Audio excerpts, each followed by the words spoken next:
Hello students, today we are going to continue with our first chapter, Accounting for Partnership Firms, Basic Concepts.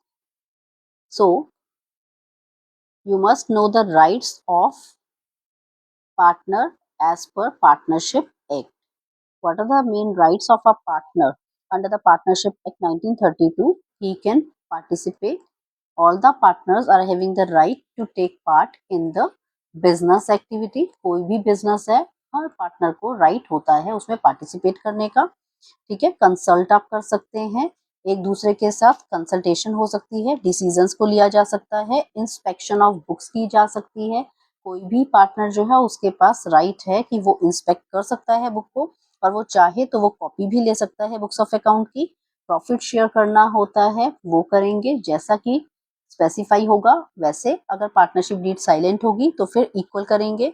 कैसे, अगर उसको retire होना है तो retire होगा तो क्या उसको एक नोटिस सर्व करना होता है, पब्लिक नोटिस वो देकर ही जाएगा और उसके बाद ही उसका माना जाएगा, क्योंकि उसने तब क्लैरिफाई कर दिया होता है. अब अगर उसको एक्सपेल कर रहे हैं, किसी पार्टनर को निकाला जा रहा है, तो उसका रीजन बताना पड़ेगा कि क्या रीजन है, और सभी की कंसेंट से दूसरे बंदे को निकाला जाएगा. तो ये सब हमारे पास बच्चे राइट्स होते हैं जो कि हमें मानने होते हैं. ठीक है, और अगर हम किसी पार्टनर को लेकर आना चाहते हैं तो हम सब कंसेंट देंगे तो ही दूसरा पार्टनर आएगा. अब ड्यूटीज क्या आती हैं, पार्टनर्स की क्या क्या ड्यूटीज होती हैं. ड्यूटीज के अंदर हम क्या करेंगे कि भाई सबको काम जो करना है वो गुड फेथ के अंदर करना है. ठीक है, ड्यूटी हमारी क्या है कि ट्रू अकाउंट्स हम बनाएंगे और बिल्कुल सही होने चाहिए. फिर अगर हमारे को कोई भी बंदा अगर किसी की वजह से पर्सनली अगर हमें कोई वो हुआ है, आइडेंटिफाई करना पड़ेगा हमें उस फ्रॉड को. अगर आपको पता चला कि भाई कोई पार्टनर फ्रॉड कर रहा था, तो जितने का भी लॉस हुआ है वो उसकी ड्यूटी बनती है कि वो उतना लॉस बियर करेगा. और ये हर पर्सन की, हर पार्टनर की ड्यूटी है कि वो डिलीजेंटली काम को करेगा, अपनी ड्यूटीज प्रॉपरली करेगा और शेयर करेगा. अगर प्रॉफिट लेता है तो शेयर लॉसेस भी करेगा. ठीक है, अब सबसे इंपॉर्टेंट जो इसके अंदर बात आती है कि क्या एक माइनर पर्सन जो कि under the age of 18 years है, can a minor be a partner in the firm? No, a minor जो होता है, no, minor can not be. ठीक है, can not be the partner. अगर वो है तो क्या होगा, can not be a partner. But if he is, वो कैसे भी अगर बन जाता है अपना सर्टिफिकेट नकली दिखाकर, तो भी हम उसको ब्लेम नहीं कर सकते, तो उसके लिए भी बाकी जने ही रिस्पॉन्सिबल रहेंगे. Then if he is, in case वो कभी भी अगर बन जाता है तो उसको क्या होगा, लॉसेस, जो भी लॉसेस होंगे ना बेटा, वो बियर नहीं करेगा. ठीक है, लॉसेस को तो वो बियर नहीं करेगा. वो क्या करेगा फिर, लॉसेस के लिए he is not responsible. Profit के लिए वो ले सकता है share. No minor can not be a partner. ठीक है, बी दी पार्टनर बेटा.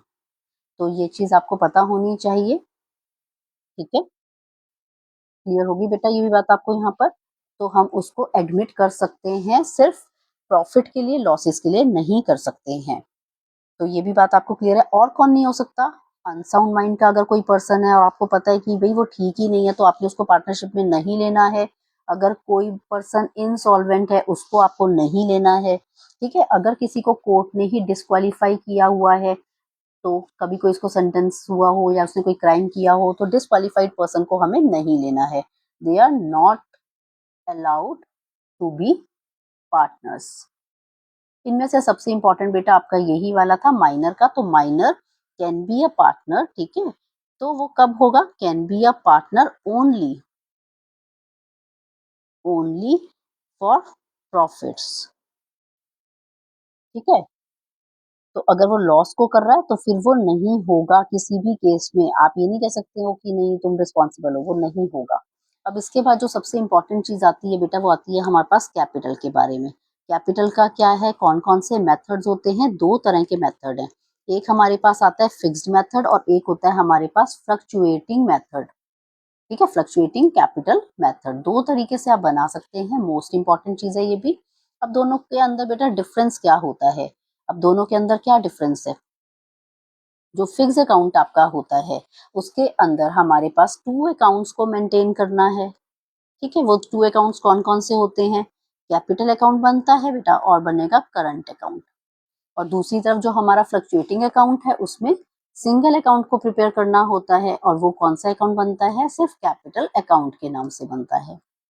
पहला पॉइंट तो ये हो गया, अकाउंट्स के बेसिस पे हमने कर लिया। सेकंड, अब अगर कोई एडजस्टमेंट्स हमें करनी है, अगर मेरे को कोई भी एडजस्टमेंट करनी है तो वो मैं कौन से अकाउंट में करूंगी? जो भी, जैसे मेरे को एडजस्टमेंट क्या करनी है, मेरे को प्रॉफिट शेयर करना है या मेरे को इंटरेस्ट ऑन कैपिटल देना है, आईओडी देना है, ठीक है, तो ये सारा का सारा जो भी ट्रांजेक्शन होंगी मेरी, वो सारी मेरी करंट अकाउंट के अंदर जाएंगी, एडजस्टमेंट्स। ठीक है, और यहाँ पर क्या है, ऑल एडजस्टमेंट्स, जो भी इस तरह की एडजस्टमेंट्स होंगी वो मेरी कहाँ जाती हैं? कैपिटल अकाउंट के अंदर जाएंगी।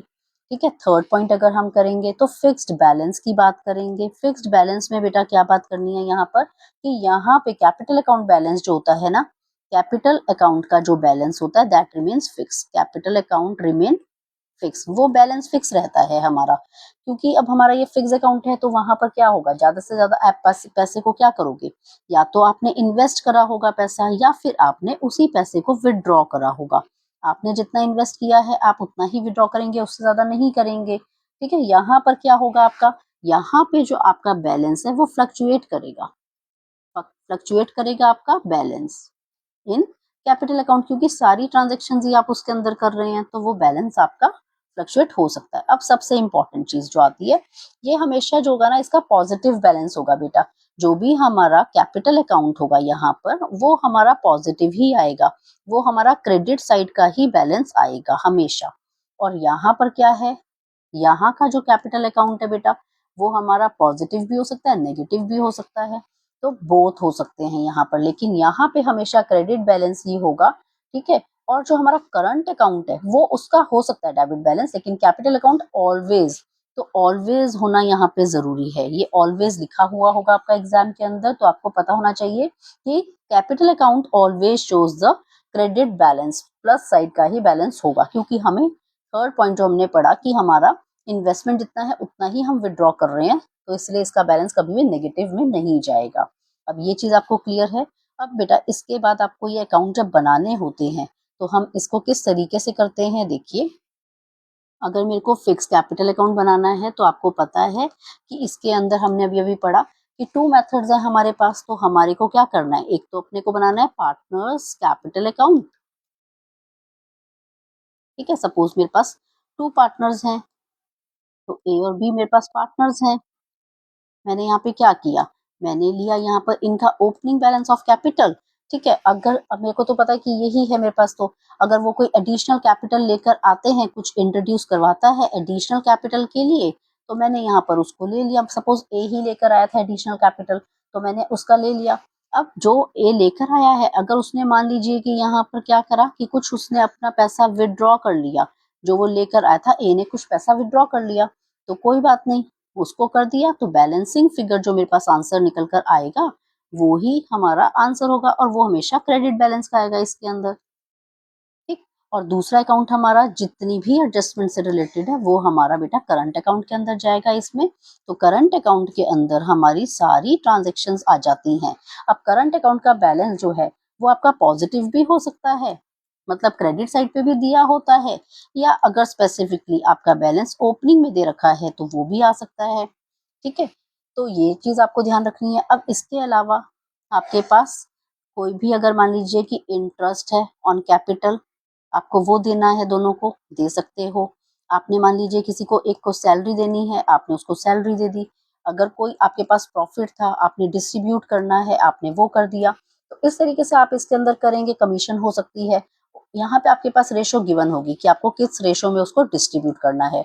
और जो आपके पास यहाँ पर आएगा, यहाँ पर आपको क्या करना है, एक तो ड्राइंग्स का अमाउंट आ सकता है, ठीक है, कि उन्होंने कितनी कितनी साल के बीच में ड्राइंग्स करी हैं, तो वो गिवन होती हैं, वो आपने शो कर देनी होती है यहाँ पर। उसके अलावा अगर आपका कोई लॉस का बैलेंस है तो वो इधर आ जाएगा, और बाकी आपके पास बैलेंसिंग फिगर निकल कर आ जाएगी, तो वो आपका आंसर हो जाएगा। जो बैलेंसिंग फिगर है आपकी वो आपका आंसर हो जाएगा, और वो किसी भी साइड पे आ सकता है इसके अंदर, तो डेबिट भी हो सकता है, क्रेडिट भी हो सकता है। और दूसरी तरफ हमारे को अब जो बनाना होता है फ्लक्चुएटिंग अकाउंट, तो फ्लक्चुएटिंग कैपिटल अकाउंट के अंदर आपको पता ही है कि आपको एक ही अकाउंट बनाना है, कौन सा, वो तो अपने को कैपिटल अकाउंट बनाना है बस। किसका? पार्टनर्स का बनाना है। ठीक, तो पार्टनर्स कैपिटल अकाउंट हमने बनाया यहाँ पर, और यहाँ पे जितनी भी एडजस्टमेंट करनी है वो हम एक साथ कर देंगे। तो यहाँ पर सब कुछ इकट्ठा आता है। यहाँ पर आपको by balance, brought down, bye interest on capital, ठीक है, बाय सैलरी, तो ये सब आपको इधर ही डालनी होती हैं। क्लियर है? यहाँ पे आपके पास ड्राइंग्स आ जाएंगी, तो वो चीज डाली, और फिर आपके पास बैलेंसिंग फिगर निकल कर आ जाएगा, तो वो हमारे पास यहाँ। ओके, तो इसमें हमने सिंगल अकाउंट बनाया। तो आई थिंक आपको ये सब चीजें अब क्लियर हो गई हैं। कैपिटल अकाउंट के रिगार्डिंग सब कुछ क्लियर हो गया। अब हम बात करते हैं एक और इम्पोर्टेंट क्वेश्चन की, जो कि हमारे पास है पी एंड एल एप्रोप्रिएशन और पी एंड एल अकाउंट। अब आपको पता है कि आप लोग जो पी एंड एल अकाउंट है वो 11th क्लास में पढ़ते हैं, ठीक है। तो पी एंड एल अकाउंट का मेन पर्पस क्या होता है और ये किसके बाद बनता है? ट्रेडिंग अकाउंट के, प्रिपेयर्ड आफ्टर ट्रेडिंग अकाउंट, ठीक है। और एक होता है बेटा हमारा P and L appropriation. P and L appropriation कब बनता है? पी एंड एल अकाउंट के बाद, ठीक। तो मैं कह सकती हूँ कि ये तो फर्स्ट स्टेज है और ये सेकेंड है।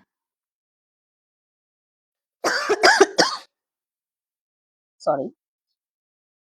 अब बेटा जब पी एंड एल अकाउंट है हमारे पास, तो पी एंड एल अकाउंट के अंदर हमारे को क्या करना होता है? पी एंड एल अकाउंट में क्या है बेटा?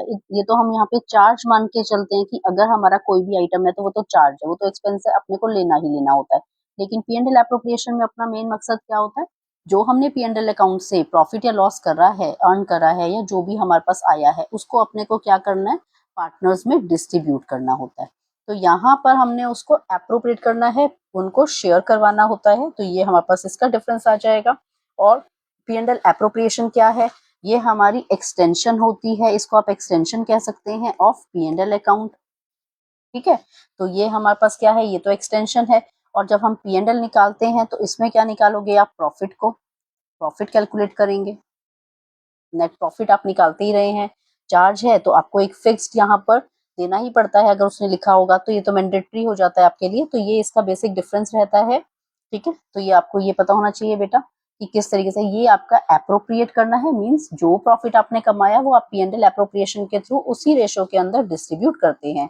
एंट्रीज में आपको अगर ये भी ध्यान रखना है बेटा, अगर एंट्रीज जब हम करेंगे, अब नेक्स्ट हम टॉपिक जो करेंगे वो हम एंट्रीज का करेंगे। आपको मैं पी एंड एल यहाँ पर एप्रोप्रिएशन का भी बना के दिखा देती हूँ अकाउंट, तो आप वहां से लॉन रखेंगे,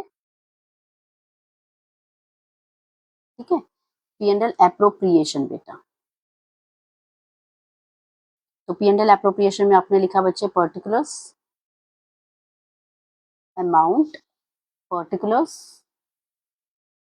एंड अमाउंट, ठीक है। अब सबसे पहले जो भी आपका प्रॉफिट होता है जो आप पी एंड एल अकाउंट से ट्रांसफर करके आए हैं, ठीक है, transferred from P and L account है आपके पास, वो आपने बैलेंस यहाँ पे कर दिया। यहाँ पे आपने सबसे पहले इंटरेस्ट ऑन कैपिटल को दिखाया, ठीक है। आपका इंटरेस्ट ऑन कैपिटल आ गया। अगर आपका कोई लॉस होगा पी एंड एल का तो आप डेबिट साइड पे उसको शो कर देंगे। उसके अलावा आपके पास कोई सैलरी आपने देनी है पार्टनर को, या फिर किसी को कोई कमीशन देनी है तो वो आ जाएगी आपकी यहाँ पर। आपने कोई जनरल रिजर्व के अंदर पैसा ट्रांसफर करना है वो आप यहाँ पे डालेंगे, और जो बैलेंसिंग फिगर होगी फिर उसको हम निकालते हैं। लेकिन यहाँ पे और क्या आना होता है? आईओडी, इंटरेस्ट ऑन ड्रॉइंग्स आपका यहाँ पर आता है। अगर इस साइड पे आपका बैलेंस बचेगा तो लॉस को आप डिस्ट्रीब्यूट कर देंगे पार्टनर्स के अंदर, ए और बी के अंदर। अगर प्रॉफिट होगा तो प्रॉफिट को कर देंगे, ठीक है। तो कोई भी आपके पास हो सकता है प्रॉफिट या लॉस में से, लेकिन होगा एक ही। तो जो भी चीज आएगी वो आपने यहाँ पे कर देनी है। और आपके पास जो पी एंड एल अकाउंट है उसमें आपको MRI कंसेप्ट से याद रखना है, मैनेजर की commission. P and L account में आपको 3 आइटम जो है वो चार्ज करने हैं। MRI से, ए से याद कर लो या आई से याद कर लो। यहाँ पर आप आपके पास क्या क्या आ जाता है बच्चे? यहाँ पर आपके पास आ गया मैनेजर की कमीशन, ठीक है। अगर कोई मैनेजर की कमीशन, ये तो पार्टनर की कमीशन है जो पी एंड एल एप्रोप्रिएशन में है, यहाँ पर आपकी मैनेजर की कमीशन। अगर कोई रेंट है तो वो आ जाएगा, और इंटरेस्ट ऑन लोन 6% अगर कुछ नहीं है, और अगर दिया हुआ है तो फिर वो चीज। तो ये 3 आइटम आपके जो हैं वो चार्ज रहते हैं, वो पी एंड एल अकाउंट से एडजस्ट होकर ही आपके पी एंड एल एप्रोप्रिएशन में जाएंगे। तो ये 3 आइटम मोस्ट इंपॉर्टेंट है बेटा, जो आपको पता होना चाहिए कि आपको वो कहाँ से चार्ज करने हैं, आपको वो पी एंड एल अकाउंट से चार्ज करने हैं। अब ये भी चीज क्लियर हो गई। अब जनरल एंट्रीज हम कर देते हैं। जनरल एंट्रीज में बेटा जो एप्रोप्रिएशन की एंट्रीज हैं हमारी सारी की सारी, वो हमारी ट्रांसफर की एंट्रीज हैं। और जो हम पार्टनर्स कैपिटल अकाउंट में बनाते हैं, जैसे हमने अभी पार्टनर्स कैपिटल अकाउंट में करा, तो आपके पास ये फ्लक्चुएटिंग वाला है, तो एंट्रीज देखिए बहुत इजी है। इंटरेस्ट ऑन कैपिटल हमने करा, यहाँ पर interest on capital account debit हो जाएगा, तो पार्टनर्स कैपिटल आ गई हमारी फर्स्ट एंट्री जो है। इसी तरीके से आपको सैलरी की एंट्री कर देनी है। तो सबसे पहले अगर मैं बात कर रही हूँ कि आपको इंटरेस्ट ऑन कैपिटल की एंट्री करनी है सपोज, तो हमने क्या लिखा कि हम इंटरेस्ट ऑन कैपिटल को क्या कर रहे हैं, क्रेडिट कर रहे हैं। For crediting interest on capital हमने एंट्री कर दी interest on capital account debit to partners capital account. और यही चीज अगर मुझे ट्रांसफर करनी है, तो ट्रांसफर किस में करनी है, P&L एप्रोप्रिएशन में करनी है, तो एंट्री होगी P&L appropriation account debit to IOC। यहाँ तक तो आपको क्लियर हो गया, ठीक है। तो अब नेक्स्ट में जब सैलरी की भी हम देख लेते हैं। चलो सैलरी के अंदर क्या करना था बेटा, यहाँ पर सैलरी अगर मेरे को किसी को पे करनी है, पार्टनर को मैं दे रही हूँ, तो सैलरी अकाउंट डेबिट मैंने किया टू पार्टनर्स कैपिटल अकाउंट, ठीक है। और अगर मेरे को उसको ट्रांसफर कर देना है तो P&L appropriation account to salary. तो मेरी सारी की सारी एंट्रीज है कमीशन की, तो हर तरीके से हो जाएगी IOD की एंट्री। तो हम इस तरीके से सारी एंट्रीज डाल देंगे, ठीक है। अब हम इसमें बात करते हैं, अगर इंटरेस्ट ऑन लोन की बात करनी है आपको। अब इंटरेस्ट ऑन लोन आपका बेटा इंपॉर्टेंट चीज है। इंटरेस्ट ऑन लोन की अगर मैं एंट्री करना चाहती हूँ, तो interest on loan account debit, बेटा ये हमारा क्योंकि पार्टनर के कैपिटल अकाउंट में तो जाती नहीं है चीज, ठीक है। तो इसके लिए एक सेपरेट बनाया जाता है पार्टनर लोन अकाउंट, उसमें हम इसको ट्रांसफर करेंगे। तो ये मैंने क्या किया है, इंटरेस्ट ऑन लोन की एंट्री पास कर दी, ठीक है बेटा। अब यहाँ पर मैंने क्या करना है, इंटरेस्ट ऑन लोन को अगर वो चार्ज कह रहा है, तो क्योंकि इंटरेस्ट ऑन लोन तो होता ही चार्ज है, तो P&L अकाउंट से एंट्री हमने इसकी करनी है। तो P&L account debit to interest on partners loan, ठीक है। तो ये हमेशा चार्ज होता है, ये आपको चार्ज का पता होना चाहिए कि वो हमें P&L अकाउंट से ही करना है, ठीक है। Against profit, if the firm has given a loan to any partner, interest on loan जो है is credited to P&L account. तो interest on loan account debit हो जाएगा टू P&L, अगर फर्म ने दिया होगा, ठीक है। ये किसने दिया हुआ है, ये जो लोन था ये हमारा दिया। अगर मैं एक कंडीशन आपकी और बता देती हूँ इसके अंदर जो इंपॉर्टेंट भी है बेटा, इफ अगर if firm has given loan to any partner, ये ध्यान से करना है, यहाँ पे कंफ्यूजन आता है बेटा। ये क्या, किसने दिया loan, firm has given loan to any partner. अब फर्म ने दिया है तो एंट्री क्या होगी, interest on loan to partner to P&L account, ठीक है। तो ये पता होना चाहिए। अब यहाँ पर आपको कोई वो नहीं देना होता, जब फर्म ने दिया हुआ है ना, तो अपनी मर्जी से 6% का इंटरेस्ट नहीं दे देना। इंटरेस्ट ऑन कैपिटल अगर आपको कैलकुलेट करना है, तो आपको पता है कि जनरली वो दो तरीके से होता है, interest on capital, interest on capital बेटा, इसके भी 2 वेज हैं हमारे पास देने के। तो जनरली कैसे दिया जाएगा, पार्टनर्स अगर कंट्रीब्यूट कर रहे हैं अनइक्वल अमाउंट, ठीक है, या फिर पार्टनर्स जो है वो कहता है कि कैपिटल सेम दे रहे हैं। अब प्रॉफिट शेयरिंग रेशो भी अपने को चेक करनी होती है। इफ इन द ईयर की net profit is less than, अगर मान लीजिए कि मेरा नेट प्रॉफिट जो है मेरा वो लेस देन है, मेरे पास प्रॉफिट ही नहीं है, इज लेस देन, ये इंपॉर्टेंट चीज है बेटा, हम वो कवर कर रहे हैं। बाकी डिटेल वीडियोस जो चैप्टर नंबर 1 की है उसमें आपको सारा डिटेल मिल जाएंगे, ठीक है। इंटरेस्ट ऑन कैपिटल जो है वो मेरा कहता है कि ज्यादा आया हुआ है, सपोज कि मेरा इंटरेस्ट ऑन कैपिटल तो ए का है इतना और बी का है 30, तो मीन्स टोटल मेरे को 80 चाहिए, लेकिन मेरे पास जो प्रॉफिट है ना वो टोटली 60,000 के हैं। तो अब ये तो मेरे को रिस्ट्रिक्ट हो गया ना, तो यहाँ पर मैं क्या करूंगी, ये बात सबसे इंपॉर्टेंट है, मेरे को यहाँ पर क्या करना है, रेशो किसकी लेनी है, इंटरेस्ट ऑन कैपिटल के लिए। प्रॉफिट तो मैं ले नहीं सकती, अब तो इंटरेस्ट ऑन कैपिटल कितना लूंगी, अब ये तो 60,000 ही है, तो मैंने इनकी रेशो ली 5:3 की रेशो में मैं इसको डिस्ट्रीब्यूट कर दूंगी, ठीक है। तो ये चीज बेटा पेपर में आई हुई है, तो ये आपको आनी चाहिए, ठीक, ये इंपॉर्टेंट चीज थी। तो आपको पता होना चाहिए कि अगर ये आपका कम रह गया है तो हम उसको फिर चार्ज कर देंगे। तो एक तो ये बात मोस्ट इंपॉर्टेंट है बेटा। और ओपनिंग कैपिटल आपको पता ही है, ओपनिंग कैपिटल के ऊपर निकल कर आता है, अगर ओपनिंग कैपिटल ही गिवन नहीं होगी, if opening capital is not given, तो वो तो फिर हमें ही निकालनी पड़ेगी, क्योंकि अगर वो गिवन नहीं है तो हम क्या करेंगे, तो मेरे को फिर फॉर्मूला यूज करना पड़ेगा।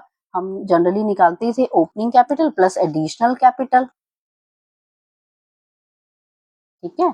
फिर हमने क्या करना होता था, अगर कोई ड्राइंग्स है तो हम माइनस कर देते थे, अगर हमारे पास कोई इंटरेस्ट ऑन कैपिटल दे रखा है तो उसको ऐड करते थे। बहुत इजी बात होती है बेटा कि मैंने शुरू में कितना पैसा लगाया, मैंने साल के बीच में और भी पैसा लगाया, अगर लगाया तो मैंने इंटरेस्ट कितना लिया, कितना पैसा मैंने विड्रॉ कर लिया और कितना मेरे को इंटरेस्ट ऑन ड्रॉइंग्स जो था वो देना पड़ा है यहाँ पर। ठीक है, अगर कोई प्रॉफिट है तो प्लस हो जाएगा, अगर कोई लॉस है तो माइनस हो जाएगा। तो इससे निकल कर क्या आती थी, क्लोजिंग कैपिटल।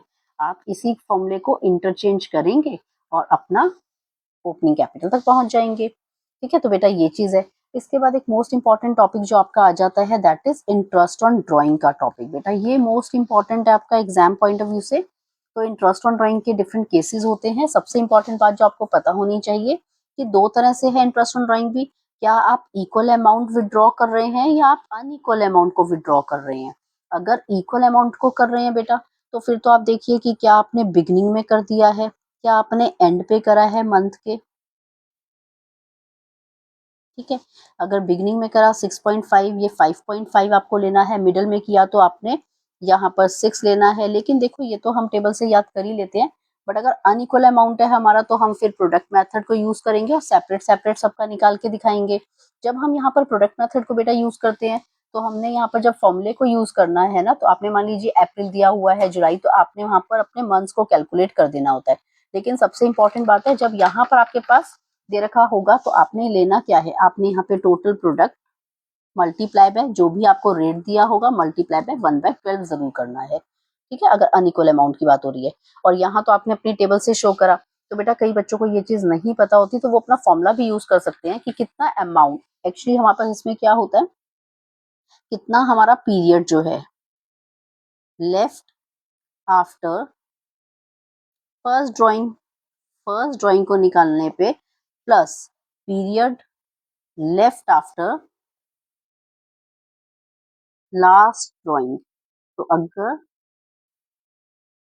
लास्ट ड्राइंग आपने निकाली उसके बाद कितना टाइम पीरियड बच गया, डिवाइडेड बाय 2। तो ये फॉर्मूले से बेटा आप एक एवरेज पीरियड को निकाल सकते हैं, कैलकुलेशन आप कर सकते हैं इंटरेस्ट ऑन ड्राइंग की। अदरवाइज आप टेबल लर्न करके जाइए, बिकॉज पेपर में इतना टाइम नहीं होता, तो हम प्रेफर करते हैं कि हमें टेबल वहां पर याद ही हो। इसके अलावा बच्चे जो आपकी सीवीटी के लिए अगर हम देखें तो एक पास एडजस्टमेंट का क्वेश्चन आ सकता है। पास एडजस्टमेंट के क्वेश्चन में तो आपको पता है कि हम पूरा का पूरा अपनी कोई भी अगर मेरे पास वाली मिस्टेक हो गई है तो मैं उसको क्या करूंगी, मैं एक उसमें एडजस्टमेंट एंट्री पास कर दूंगी और उसकी करेक्शन कर दूंगी। तो एडजस्टमेंट एंट्री पास करने की एंट्री आपको पता होनी चाहिए, P&L adjustment account debit to partners capital account. ठीक है, तो हमने बेटा इसको ले लेना है। और अगर आपके पास इंडिविजुअली कोई भी अगर ये जो मैं लूंगी तो इसमें मैंने क्या किया होगा, इसमें आपकी सारी की सारी जैसे सैलरी है, कमीशन है, इंटरेस्ट ऑन कैपिटल होता है। ठीक है, अगर उसमें कोई मिस्टेक हुई है तो हमने ये वाली एंट्री करी। But on the other hand अगर आपका ओमिट हो गया है which are to be debited तो फिर आप इसके रिवर्स एंट्री कर देंगे। और इसके अलावा बेटा और कोई नहीं है, एक आपकी गारंटी का आप एक क्वेश्चन और करते थे। तो गारंटी में आपको पता है कि जिसने गारंटी दी है, हो सकता है कि ए बी सी में से सिर्फ ए ने ही गारंटी दी हो सी को, न्यू पार्टनर को। ठीक है, हो सकता है कि ए बी दोनों ने दे दी हो। तो जिसका भी स्पेसिफाई कर रखा होगा वो बंदा ही, हमने सी को गारंटी दी कि हम तुम्हें हमेशा 80,000 का प्रॉफिट देंगे ही देंगे। तो जितनी भी डेफिशिएंसी होगी वो डेफिशिएंसी जिस बंदे ने बोला होगा कि मैं आपका गारंटी लेता हूँ उसको वो डेफिशिएंसी को बॉन्ड करना पड़ेगा, तो वो ही उसको बियर करेगा। तो ये भी चीज आ सकती है एग्जाम पॉइंट ऑफ व्यू में। तो ये एनसीईआरटी के अकॉर्डिंगली बेटा जो जो इंपॉर्टेंट चीजें थी वो हमने अब यहाँ पर कवर करी है। प्रैक्टिकल रिलेटेड हम इसका दिखा सकते हैं। आपको सारा कंसेप्ट अगर क्लियर हो गया है तो आपको इजी हो जाएगा उसको अप्लाई करना। ठीक है, और ध्यान से करिए, डाउट है आपको मैं पीडीएफ शेयर भी कर दूंगी, तो आप मेरे को कमेंट बॉक्स में जो भी आपके डाउट्स हैं फिर भी वो आप में से शेयर कर लीजिएगा। ओके बेटा, थैंक यू, बाय।